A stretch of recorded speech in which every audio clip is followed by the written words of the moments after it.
Good day mga baby! For today's sinipag na video, yes mga baby, sinipag ulit ako mag-voice over. Tagal ko na hindi nakapag-update ha. Medyo nang hinayang kasi ako sa 15k followers natin sa TikTok. Tapos may mga followers din ako sa Facebook. Kaya ayun, sabi ko, mag-video kaya ulit ako. At eto nga, yung gagawin nating cake for today mga baby ay Kuromi theme. Kuromi.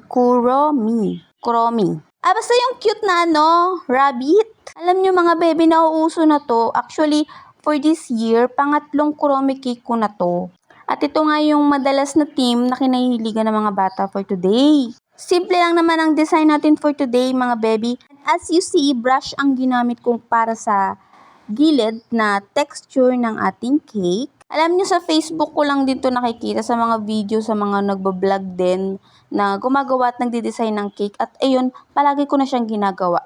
Ginagawa ko siya sa mga cake na alam kong hindi naman masyadong maarte yung client. Yung tipong sasabihin nila na ikaw na bahala, ganon. O kaya yung mayroong design na hindi ako masyadong satisfied, na masyadong simple. Nilalagyan ko talaga ng texture yung buong cake. Para kasi para sa akin, hindi siya boring tignan, di ba? Maganda rin yung makinis, pero para sa akin, kapag makinis lang yung cake, ang boring niya. Kaya gusto ko merong texture yung buong cake, may design, ganun. Kasi mga baby, mahilig talaga ako sa mga kaartehan sa buhay, ganun. Gusto ko may design lahat, gusto ko may arte, ganun. Pero iba-iba naman tayo ng taste sa buhay Yung mga cake toppers ko, mga baby, ako rin ang gumagawa niyan at nag-e-edit. At itong Kuromi toy topper. Nabili ko yan sa Shopee. Actually, ang dami kong ganyan. Kasi mga baby, sa una at pangalawang cake ko, toy topper na Kuromi talaga yun. Yung isa, advance siya nag-book. Tapos yung pangalawa, rush. Pero halos sabay ko lang yun in-order.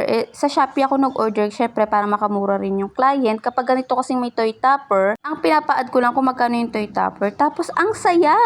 Ang saya kasi mga baby, ang tagal niyan dumating. Kaya ang ending, yung una't pangalawang cake ko mga baby, photo topper na lang si Kuromi. Ngayon, ang dumating sa akin Kuromi, tatlong toy topper. Kaya inofferan ko si client na nag-order nito na kung gusto niya gawin ko toy topper, tapos nagpa-add na lang ako. And pumayag naman si client, kaya iyan, maganda ang kinalabasan. Mas maganda rin kasi talaga tignan mga baby ang cake kapag may toy topper kumpara sa photo topper. Pero may mga client tayo na budget friendly lang, tapos ang gusto nila may cake lang na maganda yung design, ganyan. Siyempre binobonggahan natin. Para kahit photo topper lang siya, diba, kaaya-aya siyang tignan at talaga nagugustuhan naman ng mga client natin. Dito naman sa ating 12 pieces cupcake mga baby, bale chocolate icing lang din yung ginalagay ko sa gitna. Bago ko ilagay yung pinaka-icing niya. Bale, soap icing lang din siya na nilagyan ko ng cocoa powder para maging chocolate flavor. Para lang din hindi masyadong plain yung cupcake natin kapag kinain. Para maging mas chocolatey siya, ganun. Ayan, toppers na lang ang ating ilalagay at finish ng ating Kuromi theme cake and cupcakes. Plus points din mga baby sa katulad ko na gumagawa ng sarili kong topper at nagpiprint is yung masusunod yung gusto kong design. Sunod yung gusto kong magiging itsura ng cake and cupcake ko, diba? And mas tipid din siya kasi hindi ko na kailangang magbayad para magpagawa sa iba. Ayun lang for today's pretty cake mga baby.